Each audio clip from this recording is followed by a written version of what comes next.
Pete Holloway. I'm a retired financial advisor and a retired certified financial planner. And as always, it's my great pleasure to welcome you to On Money. We've been exploring different kinds of careers today, and we're going to be talking to a Wheeling author who just published his second book in a series, Bill Parsons. Many of you may know him from his legal career. Bill, I want to welcome you aboard and thank you for talking to us. And I was wondering if we could look at your career first and right from the beginning and tell us a little bit how things went. Sure. First of all, I was a 1976 graduate of the West Virginia College of Law. And after that, I went to the prosecuting attorney's office in Cabell County, that's Huntington, West Virginia. And I started practicing there, doing prosecutorial work. And after a short time, that didn't work out well because of some election matters. My boss lost the primary election. So I started looking for new employment, of course. And I heard that a couple of brothers up here in Wheeling were looking for someone by the name of McCamick, Jerry and Joey McCamick. Mm-hmm. So I interviewed with them and they hired me. And so I packed up my stuff and few things I had and brought them up to Wheeling and started practicing civil and criminal law with McCamick and McCamick. I stayed with them for about 3.5 years. And then I started a new practice in Warwood with my law partner. And we practiced together for 13 years doing civil and criminal work. We tried some murder cases. We tried some malpractice cases. It was a diverse practice. We did everything. We were general practitioners. Then I moved out to National Road, and Brad Thompson and I got together and started a firm, Mike Kelly, out there, and we practiced there for 7 or 8 years. And then we merged with Hartley and O'Brien. So we became Hartley, O'Brien, Parsons, Thompson, and Hill. And I stayed with that firm until I retired in 2003. That's great. Now, the reason I had you run through that is you're retired. Why do you want to write a book? What is, seriously, if anybody thinks about it, it's a lot of words. It's a lot of, you have to do so much stuff.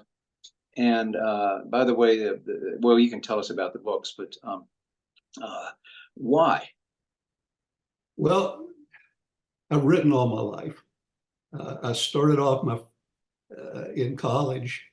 I had a class called, I think it was called Feature Writing and Marketing. Mm-hmm. And the goal was to write a feature article and try to sell it and get it published. And I wrote an article on an attorney brother of mine, Mike Mosser, Morgan Mosser, who some of you may know about. He was a world-class long-distance runner. And I wrote an article about that. And when he set I went over and he coincidentally set the record at the French Fieldhouse at Ohio State for the mile run. That time I was there. So I made a perfect story. So I thought, I sent it to the Charleston Gazette, to their sports department, and said, would you be interested in this?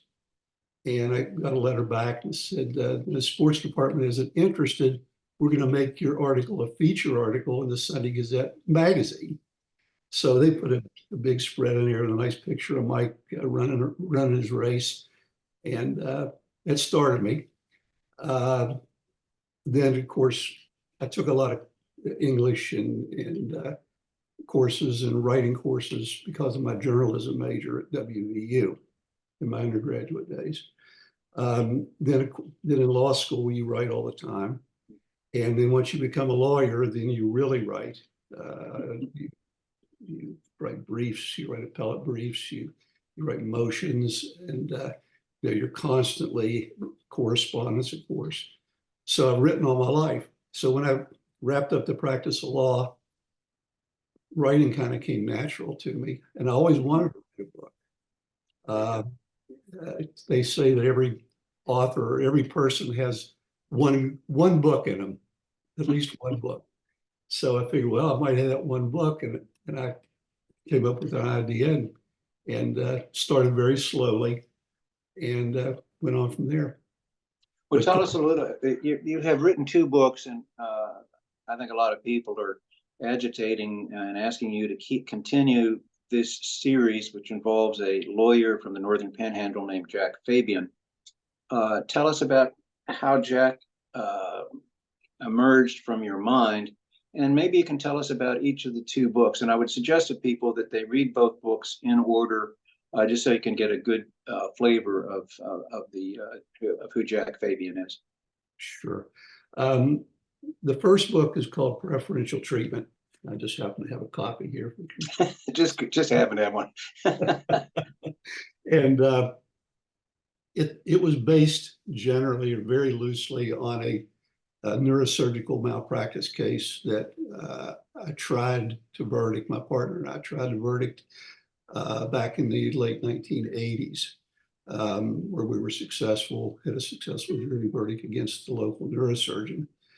I used the knowledge that I gained from preparing that case as a vehicle for my new novel. Jack Fabian was kind of an amalgamation of a number of people I know. I may have even put a little bit of myself in that, as a little bit autobiographical. Yeah, he just kind of developed in my mind. He's an ornery guy. He liked to drink. He liked fancy cars. He liked fancy airplanes.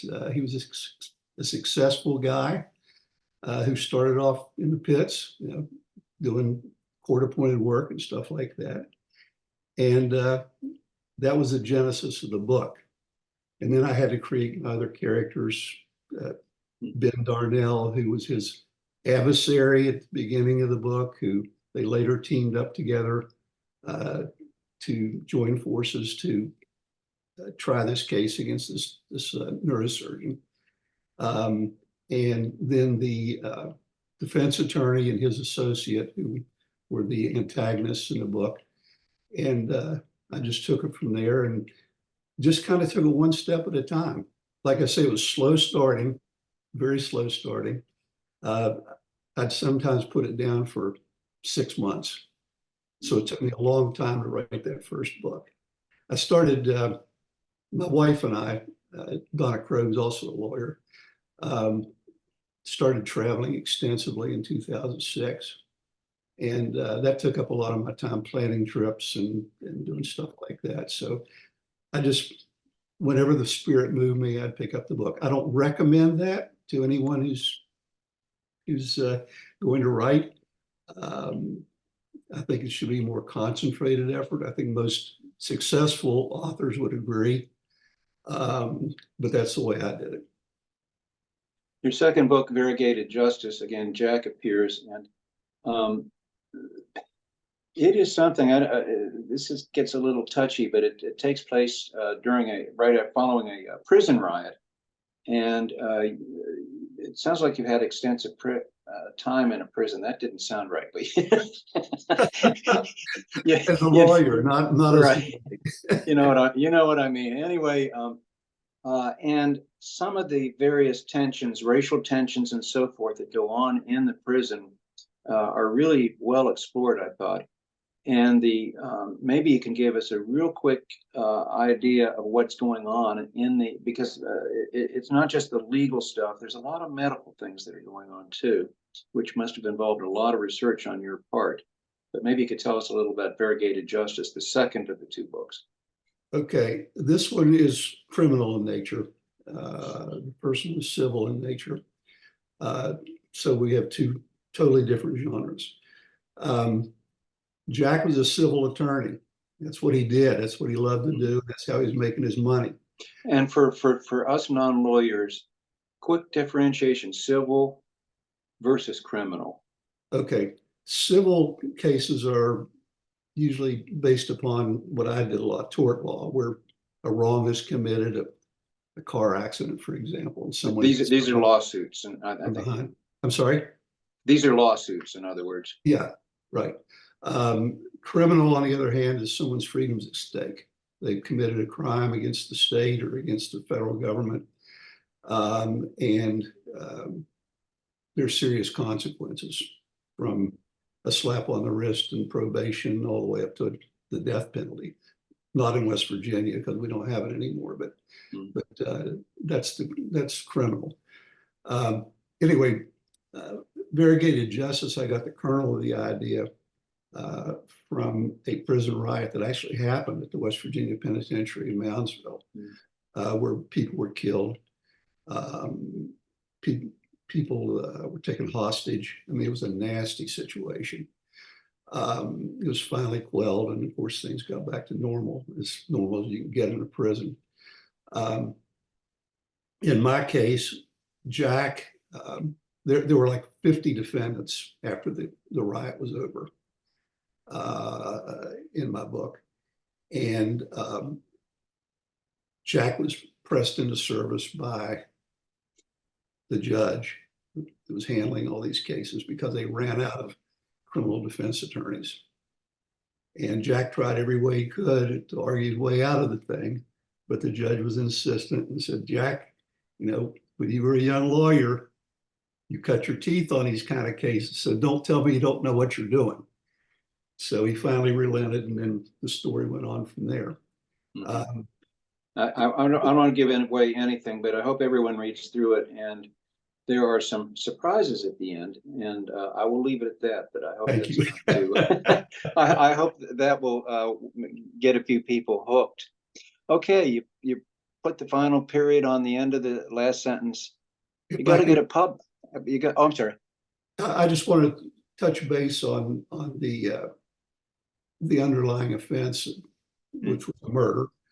And the defense itself was the defense of insanity.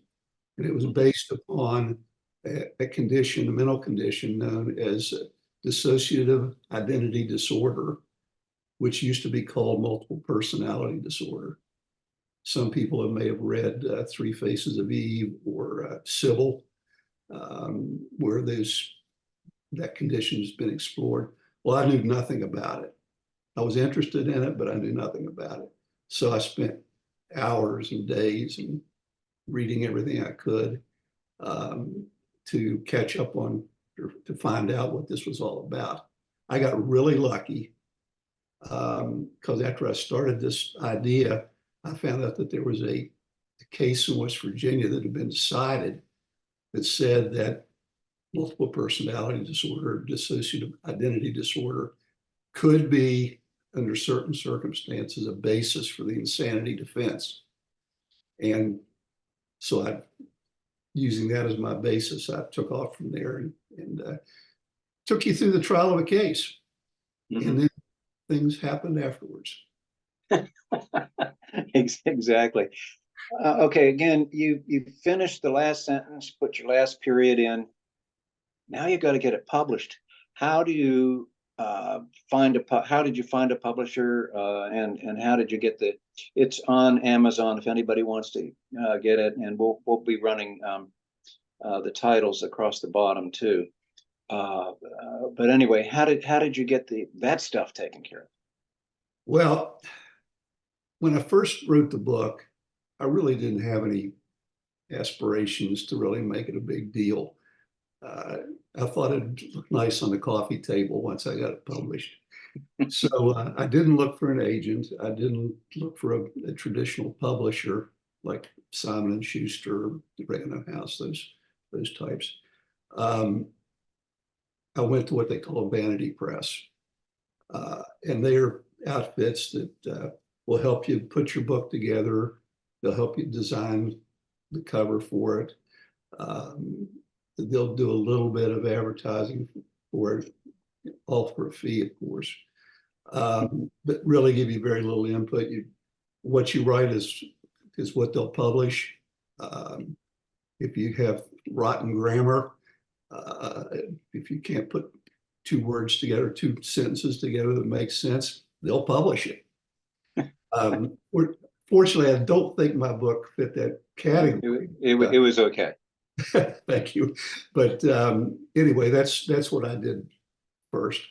Um, for my second book, and actually I've republished Preferential Treatment, so it was re-released in 2000 or 2024, I guess, yeah, right beginning of this year, along with Preferential Treatment, or along with Variegated Justice, I'm sorry, which is this one. I went to a different publisher, and they helped me. I got a professional editor this time, which was helpful, but expensive. um, and took it from there. Now I'm actively marketing now. I'm trying to make this into a little bit of a business. I want to make money if I can, although I didn't write it for that purpose. And I don't suggest anybody starting off think that they're going to get rich by doing this, because you're not, unless you're a Stephen King or a John Grisham. It's unless you're very, very lucky, keep your day job. There you go. This is a college station and educational station. There have to be people that are watching this that are in college, other people that are retired that say, well, I do have that book in me and I would like to get started on it. What advice do you have for people that are thinking about writing the book? First, love to write. I'd say that's rule number one. If you don't love it and you're just going to do it to try to make money or whatever your ulterior motives, you have to love to write first. I love to write, and the more I did it, the more I liked it. It can be real fun. If you're serious about writing a book, sit down, think about it, think about what you're going to do. I don't use outlines. I just have general concepts, and I sit down and, as they say, open the vein and let the words flow. See where it takes you. You're telling a story. And when you tell a story, story of life happens, and you don't know what's going to happen next. And the same thing happens to me when I write. I'll start. Oh, so you literally don't have an outline. No, and the ending is a surprise to you.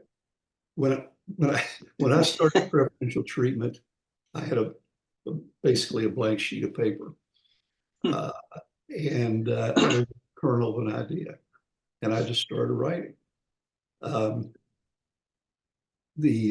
went to a legal writing seminar one time, and the person who taught the seminar said, just write 2 stinking, rotten, lousy pages a day. That was his advice. Just 2. And Stephen King says, set a word limit. Sit down, put yourself in a quiet room, shut the door, turn off the TV, and get rid of all distractions, no cell phones or anything like that. And say, I'm going to write for Stephen King, it's 2,000 words a day. You write 2,000 words a day, and in a week you have 10,000 words. Pretty soon you got a book that's in a couple of months that's 150,000 words, which is that's a decent sized novel. I think mine were both about 110,000 each of them. But that's how you get started. Read a lot.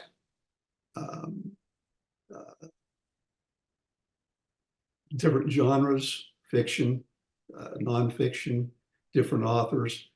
Get some ideas on how they put things down, how they attack problems, how they tell the backstory. And then just enjoy. Be prepared for some hard work. Be prepared to learn a hell of a lot when you're doing it, especially if you do the proper research. And I say just have fun. Another thing I do, and I just happen to have a couple of references here. Get Stephen King's On Writing. It's one of two, I believe, of his nonfiction books that he wrote, that he completed after he was badly injured in a vehicular pedestrian accident in Maine. But he tells some interesting anecdotes about how he got started, how he would put a nail in the wall above his computer screen. And as the pink slips came in, the rejections, he'd stick them on the, he said, soon I turned the nail into a spike because I kept getting, and he kept getting rejections and rejections and rejections. But then he tells you, yeah, how he persevered, how he kept his day job. He taught English in high school, and kept submitting manuscripts and stories to magazines and stuff until he started picking up steam. And pretty soon he became he got his big break with Carrie. And then he goes on to tell you a lot of things, not to dictate to you, but to say, suggest to you what you should and shouldn't do. Like, for instance, he hates adverbs. He says, don't use that. Whatever. You can't get your idea across or let the reader imagine what that person or how that person said this. Don't say he said cheerily. He just said. They'll figure out the rest. Well, obviously the formula has worked in his case. Yeah. The other suggestion I would have is get this little tiny book, 85 pages. It was first written by the first author, Strunk, in 1919. And it's now called Strunk and White. I think it was his student, I think it was Cornell, got together with him later, and they put together this book. But it's called The Elements of Style. And it really, really, if you get in a bind on how to use certain punctuation or sentence structure, this is the Bible. And you can't. It really is. It's a classic book. You can't go wrong with it. So let me see, I brought down a few other things about I'd say to the young author.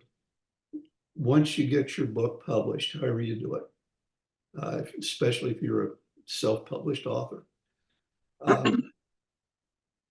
you're going to start getting unsolicited emails, telephone calls, over and over. Usually the telephone calls are usually, you can hear a lot of chatter in the background, and they usually don't speak English very well. There's an accent, yeah. And a lot of them come from out of the country, and they'll promise you movie contracts. They'll promise you deals with publishing companies, all for a fee, of course.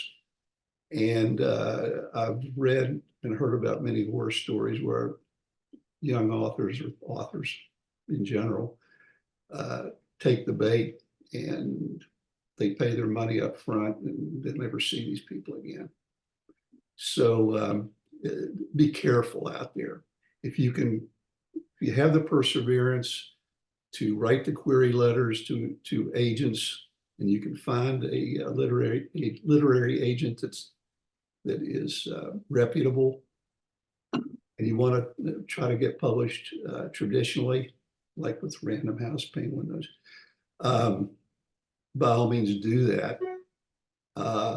And those authors are often the gateway to the publishers, because you can't just send a manuscript unsolicited to Random House and expect them to publish it. It ain't going to happen. Even expect them to read it. They must think I might exactly. get it. It's just putting up in the trash can. So that would be my advice if you really are serious about trying to make a career out of writing. For me, if I make a few bucks, that's great, but it's not the reason. I want people to read my stuff and enjoy it, have fun with it. And if I can do that, I feel like I'm successful. Well, let me give you a plug. First, again, the titles. You can hold the books up if you have. Oh, do you want me a preferential treatment? Yes, preferential treatment. It's a legal medical thriller, preferential treatment, a Jack Fabian novel, book one. And the second one is a legal psychological thriller, Variegated Justice, Jack Fabian novel, book number two. And they're on Amazon? They're on Amazon. If you go to Amazon in the search bar and just type in preferential treatment Parsons, it'll pop up. And it comes in the Kindle edition, which is the ebook version, and also, of course, the hard copy. Okay, and the two titles, you had book one and book two. Will there be a book three? Pete, I don't know. Don't say that. I think I It's mentioned so much fun. the other day. I'm a pilot, or a retired pilot, I should say, and I've got some ideas on that with Jack, who was also a pilot in the book, and somehow using that to work in the current issue of abortion. So it's a kernel of an idea. I'll probably start off with a blank sheet of paper.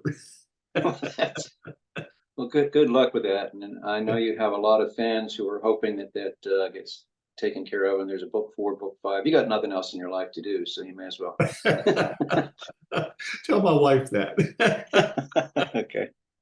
Well, I want to thank you for your time and your thoughts, and I hope that some of the budding authors out there have gotten a lot out of this, and it will inspire them and tell them the kind of work that's necessary, but lead to a whole new cadre of locals who are authors. I want to thank you very much. Again, Preferential Treatment, Variegated Justice by William Parsons. Find them on Amazon. And again, thank you very much. And I'd like to thank the audience. We'll be seeing you in 2 weeks. I'm Pete Holloway. Hi, I'm Jason Ake. I'm a grad student at West Liberty University, and I'm working on the Earthworm Lab. So we're attempting to study some invasive earthworms here on the campus property. We have a survey area where we go out and try and figure out how many they are, where they are, what species they are. Earthworms are really small, of course, and you don't really think about them, and you hear about them being good for gardens and all that. But these invasive earthworms live out in the woods, and they eat basically everything. They live in the dirt, they eat leaves, wood, take all the nutrients out of the forest. Plants can't grow, bugs can't find food.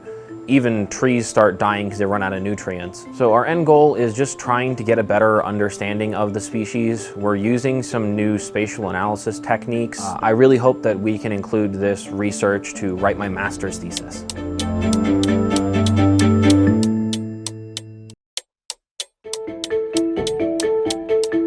Hi, my name is Mackenzie Hall, and I'm a grad student in the 3+2 General Biology program here at West Liberty. I am currently doing research under Dr. Schmidt, and I'm working with Francisella tularensis and Neisseria gonorrhea. I am doing research with Resirufin pentyl ether, and we're looking at the antimicrobial activity of this compound against those two bacteria. I met Dr. Schmidt my first year here at West Liberty, and she introduced me to her lab space, and then she invited me in, asked me to do some research, and it's really important in the world because our bacteria are becoming more resistant to antibiotics, so developing more analogs that are active against bacteria is very important. Being able to do research at the undergraduate and graduate level here at West Liberty has given me the opportunity to learn new techniques that I can use in future research in positions that I may apply for later on in life. From humble beginnings in 1837, West Liberty University has been home to thousands of students. Whether you're a recent high school graduate or looking to complete a college degree later in life, starting your educational career at West Liberty University will be the catalyst for your future. This is a place where you will discover who you are and where you belong, surrounded by lifelong friends and a supportive faculty and staff. Start your journey home at westliberty.edu.